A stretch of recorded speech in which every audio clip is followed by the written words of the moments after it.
The ceremonial hall stretched out like a cathedral made of black glass, so massive that Tyler could barely see the far walls. Hundreds of young dragons perched on elevated platforms, their scales shimmering under artificial starlight. Some were deep emerald green, others midnight blue, and a few glowed with colors that didn't seem to exist in nature. This was the moment they'd been waiting for, the day they'd choose their riders. Tyler Harrison stood at the front of the hall wearing his dress uniform, chest covered in medals from a dozen campaigns.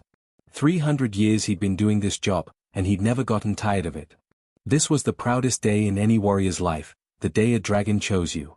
His weathered face cracked into a smile as he watched the young nobles and warriors line up below the platforms, each one hoping to be selected. Somewhere in the back of the hall, behind columns and service equipment, Katie Reed was on her hands and knees scrubbing tiles. 19 years old, wearing a gray maintenance jumpsuit that had seen better days. Her red hair was tied back in a messy bun, and her hands were raw from chemical cleaners. This was her normal Thursday. While alien nobles prepared for glory, she made sure their floors sparkled. Katie had learned not to look up during these ceremonies. Humans weren't supposed to be here at all, really. They were tolerated as workers, nothing more.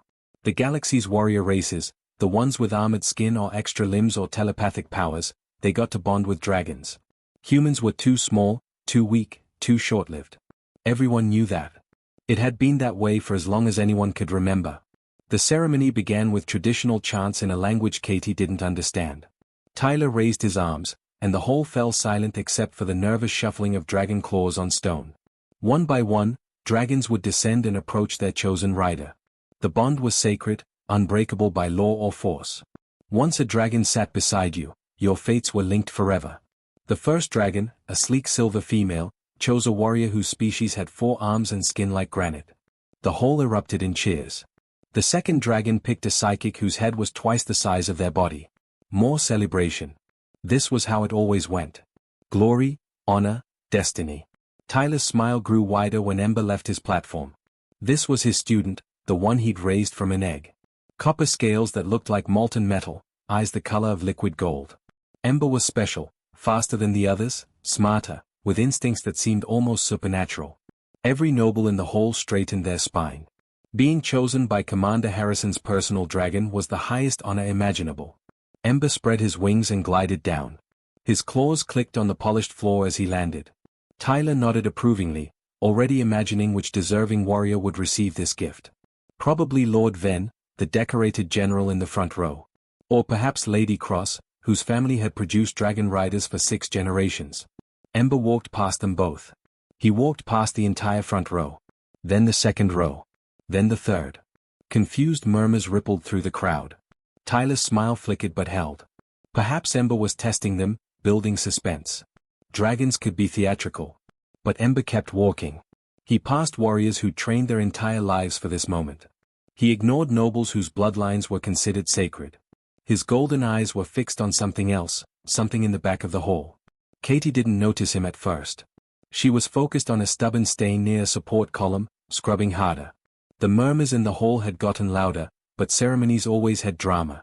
Not her business. She reached for her cleaning solution. And saw copper claws in front of her bucket. She looked up slowly.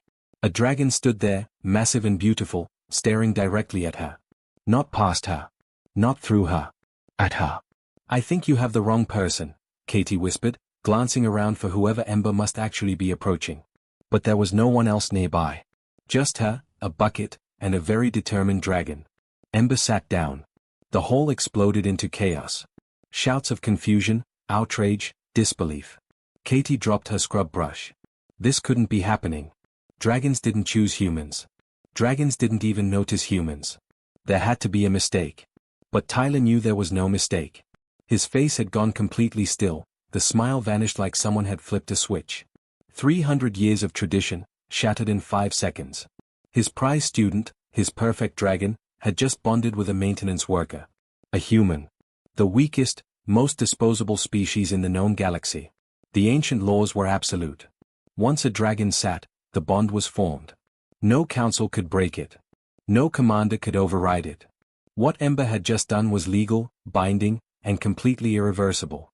Tyler's hands clenched into fists at his sides. The nobles were shouting questions he couldn't answer. This girl would have to enter training now. She'd have to face trials designed for warriors 3 times her size. She'd have to compete against species that could crush steel with their bare hands. She would die. Quickly, probably. And when she did, the bond would dissolve naturally. Problem solved. Tyler's smile returned, but it was different now. Colder. More patient. "Welcome to the academy," he said, his voice cutting through the noise. "Training begins tomorrow at dawn." Katie stared at the dragon beside her, then at the commander, then at the hundreds of faces looking at her with expressions ranging from shock to disgust to pity. Her quiet life had just ended. She had no idea what she'd gotten into. Neither did anyone else. The training grounds opened up before Katie like a nightmare made of steel and stone. Obstacle courses that stretched for miles. Combat arenas with walls scorched black from dragon fire. Equipment designed for beings twice her height. She stood there in borrowed flight gear that hung loose on her frame, feeling like a child playing dress-up in adult clothes. Tyler didn't waste time with welcomes. 50 miles, he announced to the assembled trainees. Full gear. Thin atmosphere simulation. Anyone who can't finish doesn't eat tonight. His eyes lingered on Katie for just a moment too long. Begin. The other trainees took off running. There were 12 of them, all from warrior species that had evolved for combat. Katie watched them pull ahead effortlessly, their bodies built for this kind of punishment. She looked down at her own legs, standard human legs that got tired after a normal jog, and started running anyway. Ember walked beside her, matching her pace. "You don't have to stay with me," Katie gasped after the first mile. "You should fly ahead." "We're bonded now," Ember said simply. "Where you go, I go." By mile 10, Katie's lungs were burning. The thin atmosphere simulator made every breath feel insufficient, like breathing through a straw. The other trainees were already dots in the distance. By mile 20, her legs were shaking.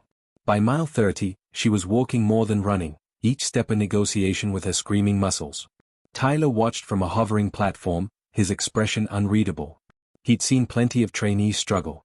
He'd never seen one this pathetic. Good. This would be over soon. But Katie finished. It took her 4 hours longer than everyone else. She collapsed across the finish line just as the sun was setting, her vision swimming with black spots. Ember caught her before she hit the ground. "Day 1 complete," Tyler said flatly. "Tomorrow we start combat training." That night, in the trainee barracks, Katie lay in her bunk staring at the ceiling. Every muscle hurt. She could hear the other trainees talking in the common area, their voices carrying through the thin walls. "Give her 3 days," one of them said. His name was Derek, built like a walking tank with skin that could deflect bullets. "Maybe 4 if she's lucky." "I give her 2, another replied. "Lisa, whose species could regenerate lost limbs. Harrison's going to push until something breaks. And humans break easy." Katie closed her eyes. They weren't wrong.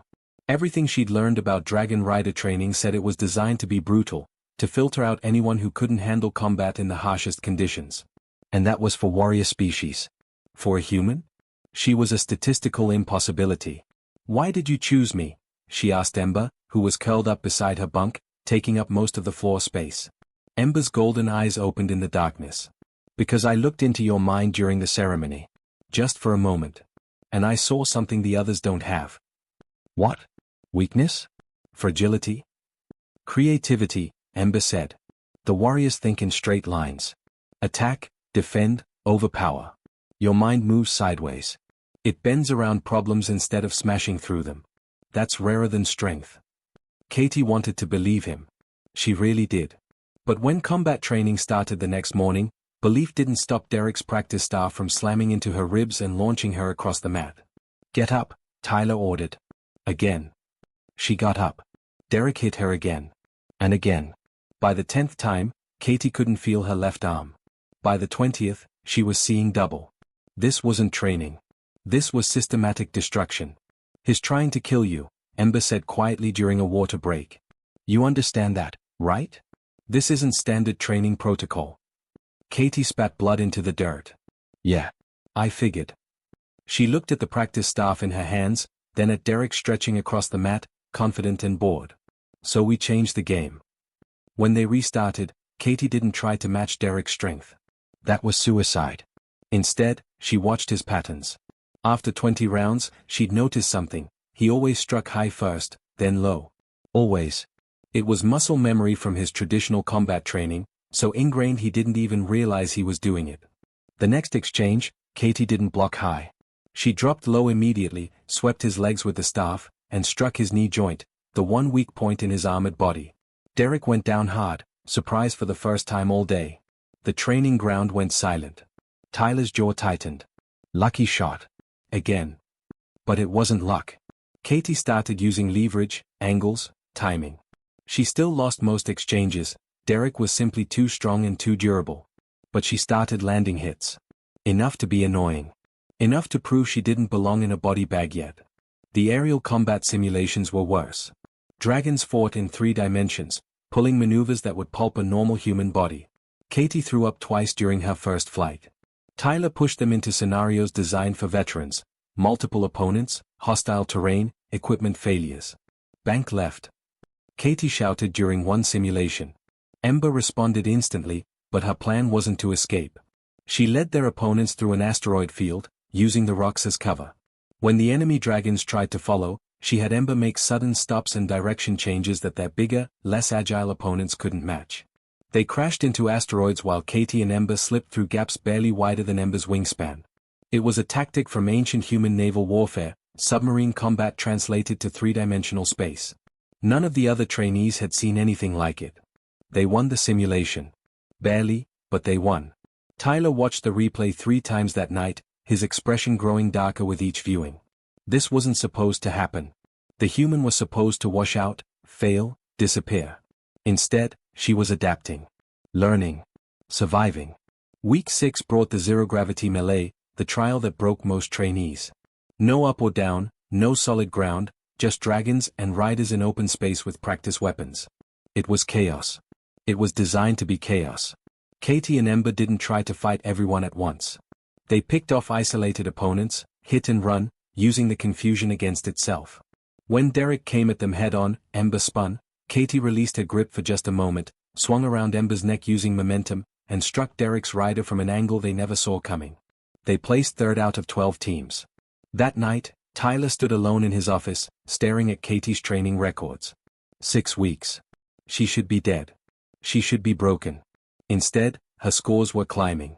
Not the highest, she'd never be the strongest or the fastest. But she was improving. Adapting. Thinking. And other trainees were starting to notice. Starting to watch her tactics. Starting to ask questions about why humans weren't allowed to bond in the first place. Tyler pulled up a classified file on his terminal, one marked with security clearances that hadn't been used in centuries. He stared at the old records, the buried truth, and made a decision. If Katie wouldn't fail naturally, he'd create a failure that looked like an accident. A broken cable. A malfunctioning simulator. Something clean. Before this human made people remember things they were supposed to forget. The cable snapped during a routine deep space maneuver, both primary and backup at exactly the same moment. Katie felt the tether release and suddenly she was floating away from Ember, tumbling into the black void with nothing but her suit and rapidly depleting oxygen. The odds of both cables failing simultaneously were astronomically small. Which meant they weren't odds at all. Ember dove after her, catching her in his claws just before she drifted beyond reach.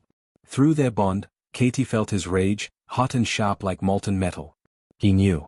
They both knew. This wasn't equipment failure. This was murder dressed up as an accident. Tyler's voice crackled over the comm system, perfectly composed. Technical malfunction. Return to base immediately for equipment inspection. Not an ounce of surprise in his tone. Not a hint of concern. That night, Katie couldn't sleep. She kept seeing those cables in her mind, both severed too cleanly, too perfectly. Someone had accessed her equipment. Someone with authority. Someone who wanted her gone but needed it to look natural. She lay in her bunk until the barracks fell silent, then slipped out into the corridor. Her maintenance access code still worked. Nobody had thought to revoke them since she was technically still classified as support staff in the system. She headed toward the old archives in the Academy's basement levels, areas that hadn't been updated in decades. Ember followed, moving silently despite his size. What are we looking for? I don't know yet, Katie whispered, navigating through dusty corridors lined with obsolete data terminals. But Tyler's not just trying to kill me because I'm human. He's scared. Really scared. And I want to know why. The archive room smelled like old circuits and recycled air. Rows of storage units stretched into darkness, most of them labeled with dates from centuries ago. Katie started searching, using her old maintenance clearance to access databases that the Academy had probably forgotten existed. Personnel records. Training logs. Historical documents. She found it 3 hours later, buried under layers of security protocols that had degraded over time. A file marked Suppression Protocol, Human Dragon Initiative. Katie's hands shook as she opened it. The first document was dated 3,127 years ago. A military report from the Galactic Council, back when it was newly formed. The title made her blood run cold: Threat Assessment, Human Dragon Combat Pairs. She kept reading. 3,000 years ago, humans and dragons had fought together. Not as masters and servants. As partners.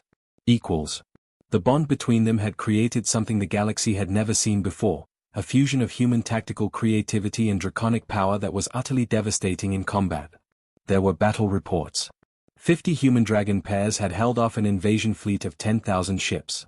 A single bonded team had infiltrated and destroyed an enemy command station that an entire army couldn't crack. Humans provided the strategy, the unconventional thinking, the adaptability. Dragons provided the physical capability to execute those strategies. Together, they were unstoppable. The other species had been terrified. Not just of losing battles, but of becoming irrelevant. How could traditional warriors compete with a partnership that rewrote combat itself? So they did something about it. The Galactic Council, led by Tyler's ancestors, had convened in secret. They couldn't eliminate humans or dragons, both species were too widespread, too established. But they could eliminate the bond between them. Katie found the scientific reports next. Genetic manipulation of dragon breeding programs over hundreds of generations. Subtle changes that suppressed the instincts that drew dragons to human partners. It wasn't obvious enough to be detected, just a gradual dampening of that ancient connection. Within 1,000 years, dragons had stopped choosing humans entirely. Within 2,000 years, the old partnerships were forgotten, dismissed as myths or propaganda. Humanity had been systematically reduced. Their colonies scattered. Their history rewritten. They became janitors, technicians, servants. The galaxy forgot what they'd once been. This can't be real, Katie breathed, staring at document after document. Genetic sequences. Council meeting minutes. Orders to destroy physical evidence. It was all there. It's real, Ember said quietly. His voice sounded different, strained. I can feel it. Memories that aren't quite memories. Like they are buried under something heavy. The moment I saw you in that hall, something woke up in me. Something that had been sleeping. Katie found a medical file labeled Genetic Reversion Cases. Dragons who were born with DNA that spontaneously reverted to the old patterns, before the manipulation. They were rare, maybe 1 in a million. When identified, they were quietly removed from breeding programs and placed in isolated positions where they'd never encounter humans. Except Ember had slipped through. Tyler had raised him personally, never realizing his prize student was a throwback to the old bloodlines. Never realizing that Ember could sense what Katie truly was, not a weak servant species, but a descendant of the partners who'd once made the galaxy tremble. Tyler knows, Katie said, pieces falling into place. That's why he's trying to kill me. If we succeed, if we graduate, if we prove that a human-dragon bond still works, people will start asking questions. They'll dig into history. They'll find all of this. She copied everything onto a data chip, her mind racing. This wasn't just about her survival anymore. This was about an entire species that had been deliberately suppressed for 3,000 years. Millions of humans across the galaxy who'd been taught they were inferior, weak, disposable. All because they'd once been too powerful. We need to be careful, Ember warned. If Tyler suspects we know, he'll do more than cut a cable, Katie finished. Yeah. I get it. They made it back to the barracks just before dawn. Katie hid the data chip in a seam of her mattress and climbed into bed, exhausted but wired with adrenaline. In a few hours, she'd have to get up for training. She'd have to face Tyler and pretend everything was normal. Pretend she didn't know that every day she survived was a threat to the carefully constructed lie the galaxy had been living for millennia. Derek noticed something was off during morning drills. You look worse than usual, he said, not unkindly. He'd softened toward her over the weeks, respect earned through shared suffering. Rough night? Something like that, Katie muttered, blocking his practice strike with more force than necessary. Tyler watched them from the observation platform, his eyes sharp. He'd reviewed the security logs that morning and found an anomaly, Someone had accessed the old archives. The systems were so degraded he couldn't tell who, but the timing was suspicious. Right after the cable incident. Right after his human problem should have been solved. He made a decision then. Subtlety had failed. It was time to use the one option that was both legal and final. That afternoon, he called Katie to his office. She came with Ember, as was her right. Tyler stood behind his desk, hands clasped behind his back, wearing his full ceremonial uniform. "I'm invoking Trial of Ascension," he said without preamble. "You and Ember against me and Titan. 3 days from now. Orbital Combat Arena." Katie's stomach dropped. The trial was the final test for graduating riders, a ritual combat where students proved themselves against their instructor. It was supposed to be challenging but survivable. Trainers always held back just enough, showed mercy at the critical moment. It was tradition. But Katie could see in Tyler's eyes that there would be no mercy. No holding back. This was an execution disguised as tradition, and it was completely legal. She couldn't refuse without being expelled in disgrace. And if she accepted, she'd be facing a warrior with 300 years of combat experience and a dragon twice Ember's age. "I accept," she heard herself say, because what other choice was there? Tyler's cold smile returned. 3 days. I suggest you prepare well." As Katie left his office, she felt the weight of the data chip in her pocket. She had 3 days to figure out how to survive. 3 days to decide what to do with the truth she'd discovered. 3 days before Tyler tried to bury both her and that truth permanently. The galaxy was built on a lie. And that lie was about to be tested in orbital combat. The news of the trial spread through the academy like wildfire. Within hours, every student, instructor, and administrative officer knew that Commander Tyler Harrison had challenged his human trainee to ritual combat. Most assumed it was a mercy, a quick, honorable way to end an experiment that never should have begun. A few whispered that it was murder with paperwork. Katie spent the first day in the simulation rooms, running combat scenarios until her eyes burned and her brain felt like mush. Every simulation ended the same way: she lost. Badly. Titan was 3 times Ember's size, armored with scales that had survived 100 real battles. Tyler moved like water, anticipating attacks before they came, countering with minimal wasted energy. 3 centuries of experience against 3 months. The math didn't work. Derek found her in the training bay that night, staring at holographic replays of Tyler's past trials. "You know you can forfeit," he said quietly. "Nobody would blame you. Facing Tyler is suicide even for us. For a human? There's no shame in walking away." "Yes, there is," Katie said, not looking away from the screen. "If I quit, it proves everything they say about humans. That we're weak. That we don't belong here. That the last 3 months were just a fluke. Better to be alive and wrong than dead and right," Derek countered, but his voice was uncertain. Over the weeks, he'd seen Katie do things that shouldn't be possible. Small things, unexpected things. It had made him question assumptions he'd held his entire life. Lisa approached on the second day, carrying a data pad. "I've been watching Tyler's fight patterns," she said, awkward but earnest. "He has a tell. When he's about to do his signature move, the diving corkscrew attack, Titan's left wing dips slightly. It's tiny, maybe half a second of warning, but it's there." Katie looked up, surprised. "Why are you helping me?" Lisa shrugged, uncomfortable. "Because you shouldn't have survived this long. But you did. And maybe that means something." She set the data pad down and left quickly, like she was afraid of being seen. Others came too, quietly, 1 or 2 at a time. A young dragon rider named Chris who showed her weak points in Titan's armor plating. Another trainee who explained the orbital arena's layout, the debris fields and radiation pockets that could be used as cover. They didn't say much, didn't make grand speeches. But they helped. The human who wasn't supposed to be here had earned something unexpected: respect. The morning of the trial, Katie barely slept. She stood in the equipment bay at dawn, checking her flight harness for the dozenth time. Her hands were steady. She'd moved past fear into something colder, more focused. This was happening. She couldn't stop it. So she'd meet it head-on. "Whatever happens out there," Ember said as they walked toward the launch platform, "we go together." "Together," Katie agreed, resting her hand on his copper scales. The orbital arena was a sphere of open space 10 kilometers in diameter, ringed with observation platforms where hundreds had gathered to watch. News feeds were broadcasting across 3 systems. The human girl and her dragon against the legendary Commander Harrison. It was the spectacle of the decade. Tyler and Titan were already there, hovering in the center of the arena.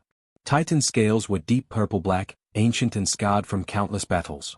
Tyler sat in his saddle with perfect posture, looking like a statue carved from stone. When he saw Katie and Ember enter the arena, his expression didn't change. This was already over in his mind. The Arbiter's voice boomed through the comms. This is a trial of ascension, conducted under ancient law.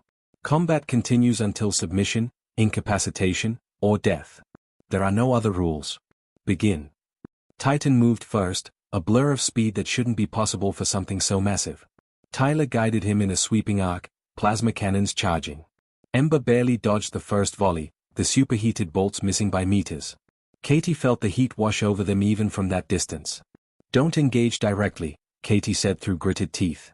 We can't win a straight fight. They dove into a nearby asteroid field, weaving between tumbling rocks. Titan followed, smashing through smaller asteroids like they were paper. Tyler's shots were precise, calculated, cutting off escape routes. He was herding them, pushing them toward open space where there'd be nowhere to hide. Katie saw it coming. Instead of fleeing, she had Ember suddenly reverse course, diving back through the debris field at a perpendicular angle. Titan had to pull up hard to avoid a collision, losing precious seconds. It wasn't much, but it was something. The battle became a deadly game of cat and mouse. Katie used every trick she could think of, leading Tyler through radiation zones that scrambled targeting systems, hiding in the shadow of larger asteroids, using Ember's smaller size to slip through gaps Titan couldn't follow. But Tyler adapted to every tactic, countering with raw experience. He didn't get frustrated. Didn't rush. He just methodically cut off options until there were fewer and fewer places to run. 15 minutes in, Titan landed a glancing blow on Ember's left wing. Not enough to cripple, but enough to slow them down. Katie felt Ember's pain through their bond, sharp and hot. I'm okay, Ember said, but his breathing was labored. Keep thinking. We need something he hasn't seen. Katie's mind raced. Everything she tried, Tyler had a counter for. Every human tactic she pulled from history, he adapted within seconds. She was running out of ideas, running out of space, running out of time. Titan was circling now, patient and inevitable, like a shark that knew its prey was tiring. Then Katie remembered something from the archives. Not a battle tactic. A philosophy. The old human riders hadn't just been creative in combat, they'd been unpredictable. They'd done things that didn't make tactical sense. Things that looked like mistakes until suddenly they weren't. Ember, she said quietly, do you trust me? With my life. Then when I say go, dive straight down. Full speed. Don't slow down. That'll take us directly under Titan, Ember said. He'll have a perfect shot. I know. Do it anyway. She waited, watching Titan circle. Tyler was positioning for his signature move, the diving corkscrew that had ended 100 trials. Lisa had been right about the tell. Titan's left wing dipped slightly. Tyler was lining up the killing blow. Now! Katie shouted. Ember dove, straight down, accelerating into Titan's attack vector instead of away from it. Tyler's eyes widened, the first crack in his composure. This made no sense. The human was diving into certain death. But Katie wasn't aiming for Titan. She was aiming for the massive asteroid directly below them, the one with a deep crater on its surface. Ember hit maximum speed, and at the last possible second, Katie yanked hard on the control leads. Ember pulled up in a brutal arc that made Katie's vision gray out, skimming the crater's interior so close his claws scraped rock. Titan, committed to his diving attack, couldn't pull up in time. He slammed into the asteroid's surface at full speed. Not enough to seriously injure him, his armor was too strong, but enough to stun him, to break Tyler's perfect control for just a moment. And in that moment, Ember was above them, behind them. Katie's hands moved on instinct, firing their plasma cannon at point-blank range into Titan's exposed underbelly, the one spot Lisa had shown her, where the armor plates didn't quite overlap. The shot connected. Titan roared in pain, the first time in decades anyone had drawn his blood. The arena fell absolutely silent. Katie didn't press the attack. She pulled Ember back, hovering at a distance. She'd made her point. They couldn't win, not really. But they'd done something no trainee had managed in a century. They'd hurt the unbeatable instructor. Tyler's face was pale with shock. Then red with rage. Then something worse, cold calculation. Through their bond, Katie felt Ember's sudden terror. He's not stopping, Ember said. The trial rules say until submission or incapacitation. He's going to kill us. Tyler's hand moved to a panel on his saddle that Katie didn't recognize. Titan began glowing with energy that was far beyond standard training weapons. This was military-grade equipment. Lethal equipment. Commander Harrison, power down your systems. The Arbiter's voice came over the comms, uncertain. The trial is essentially concluded. The trial concludes when I say it concludes, Tyler snarled, and fired. The energy blast lit up the arena like a miniature sun. Ember twisted desperately, but there was nowhere to go. The shot was going to connect. Katie closed her eyes, gripping Ember's scales, feeling their bond pulse with shared fear and defiance. At least they'd go down together. The blast never hit. Titan had moved between them and the shot at the last possible second, taking the hit meant for Katie and Ember. The ancient dragon's roar echoed through the void, not from pain but from something else entirely. Something that sounded almost like recognition. Tyler's hands froze on the controls, his face a mask of confusion and growing horror. What are you doing? Finish them. But Titan didn't move. The massive dragon hovered in space, his purple-black scales still smoking from the impact, his ancient eyes locked on Ember and Katie. Through the observation windows, hundreds of spectators leaned forward, confused murmurs spreading through the crowd. I remember, Titan said, his voice carrying across the comm channels for everyone to hear. His words came slowly, like someone waking from a very long dream. I remember what we were. What they made us forget. Something was happening inside Titan's mind. The genetic blocks that had been carefully constructed over 3,000 years, passed down through countless generations, were fracturing. The violence of the moment, the shock of seeing a human-dragon bond work exactly as the old bonds had worked, had triggered something deep in his DNA. Memories that weren't quite his own began flooding back, ancestral memories encoded in dragon genetics, suppressed but never fully erased. He saw human riders from 3 millennia ago, their faces fierce and laughing, bonded with dragons in partnerships that had shaken galaxies. He felt the joy of those connections, the perfect synthesis of human creativity and draconic power. He remembered what it meant to be chosen by a human, to choose a human in return. And he understood, with crushing clarity, what had been stolen from his entire species. Titan, obey me. Tyler's voice cracked with desperation. I am your bonded rider. You will. You are a liar, Titan said quietly. The ancient dragon's eyes turned to Tyler, and for the first time in 300 years, there was judgment there. You knew. Your ancestors knew. They broke us deliberately. Made us forget our true partners. And you've spent centuries maintaining that lie. Tyler's face went white. In the observation decks, the murmuring grew louder. Dragons were turning to look at their riders with new questions in their eyes. Something fundamental had just shifted in the arena, and everyone could feel it. Katie made her decision in that moment. She pulled the data chip from her suit pocket, she'd brought it with her, just in case, and activated the arena's public broadcast system. If I'm going to die today, she said, her voice steady despite everything, everyone's going to know why. She uploaded everything. The suppression protocols. The genetic manipulation records. The ancient battle reports. Council meeting minutes from 3,000 years ago, detailing exactly how they'd systematically dismantled the human-dragon partnerships. Every buried file, every hidden truth, streaming live across 3 star systems. Tyler lunged for his control panel, trying to cut the transmission, but it was already too late. Millions were watching. The data was being copied, shared, spreading across networks faster than anyone could contain it. In the arena, something extraordinary began to happen.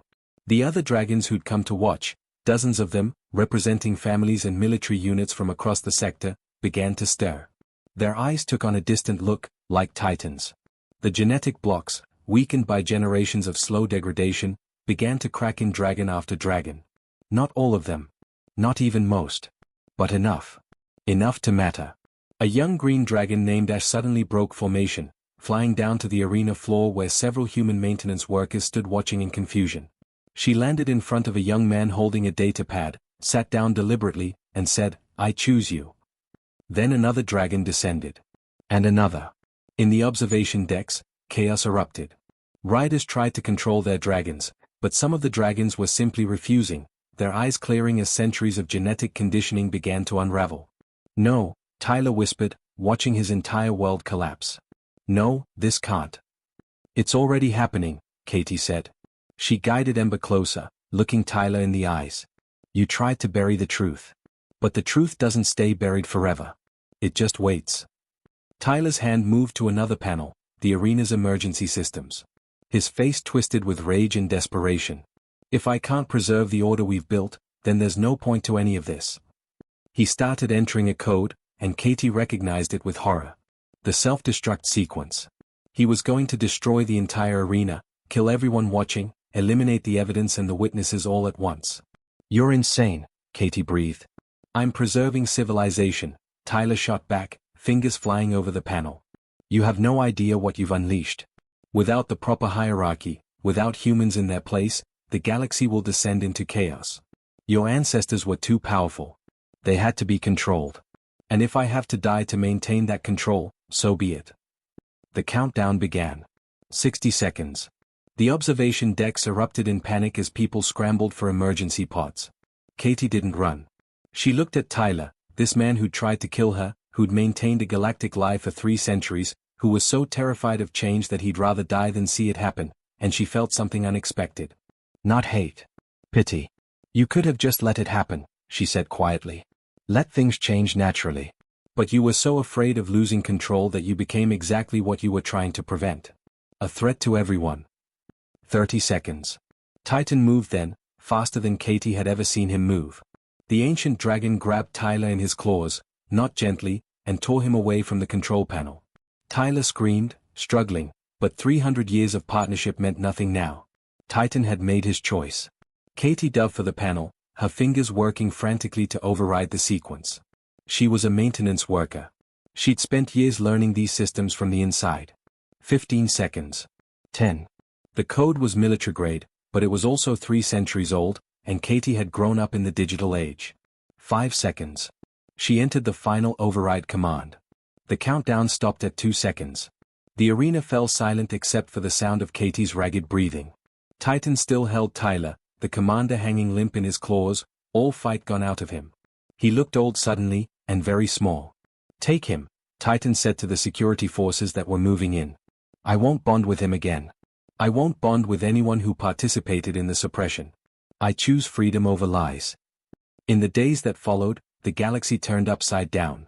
The Galactic Council tried to contain the information, but it was everywhere.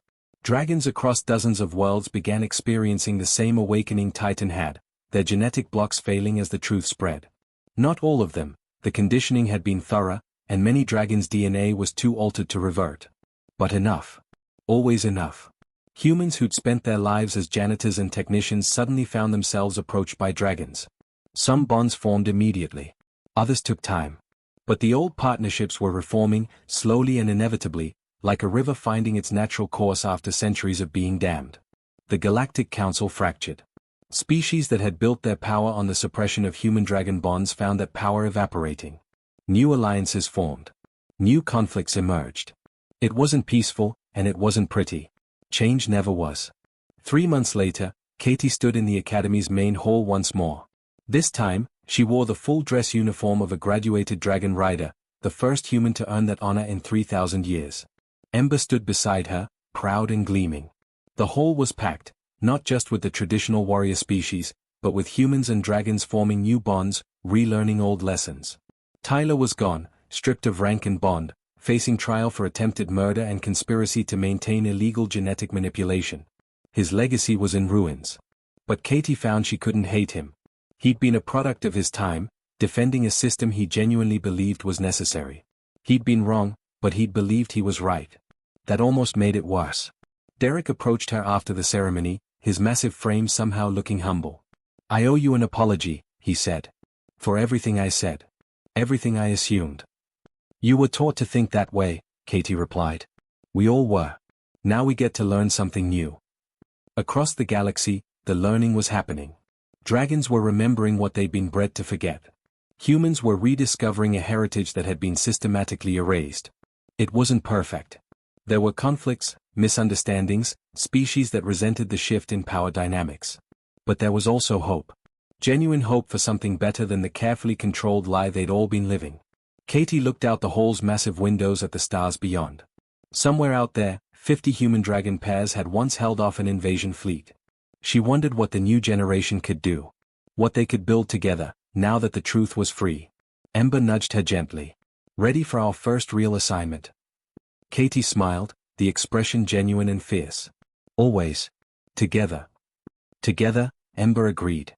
They walked out of the hall side by side, human and dragon, partners in the way they were always meant to be. The galaxy was watching. The galaxy was changing. And for the first time in 3,000 years, the future was unwritten. Behind them, more humans and dragons were meeting, sitting, bonding. The ancient connection was restored. And nothing would ever be the same again.